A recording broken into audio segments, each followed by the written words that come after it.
Assalamualaikum dan salam sejahtera. Saya Cikgu Mushita, Guru ICT dan juga penyelaras bagi LZ Studio. Dan saya Zubairi, Juruteknik Sekolah Kebangsaan Teluk Air Tawar. Hari ini kami ingin berkongsi bagaimana Learning Studio ini ditubuhkan. Learning Studio ditubuhkan bermula 2016 dan masih lagi dalam proses penambahbaikan hasil cetusan idea Guru Besar Haji Asri. Seperti yang terdapat di belakang ini, teknologi yang digunakan dalam studio ini ialah green screen, OBS dan Filmora. Murid boleh merasai pengalaman seperti studio sebenar. Mereka membawa peranan membaca berita, berlakon, membuat video, tutorial dan sebagainya.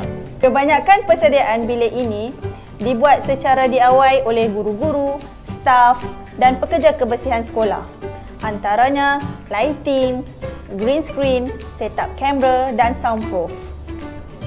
Antara aktiviti yang telah dijalankan di sini adalah PDPC guru secara live, persembahan murid, forum pelajar bersama tetamu jemputan, rakaman perutusan pembukaan sekolah oleh pengarah JPN dan banyak lagi. Harapan kami dan seluruh warga SKTAT, kelengkapan studio ini dapat dipertingkatkan lagi supaya dapat memberi peluang kepada murid-murid khususnya dan kawasan setempat amnya merasai teknologi terkini. Terima kasih. Terima kasih.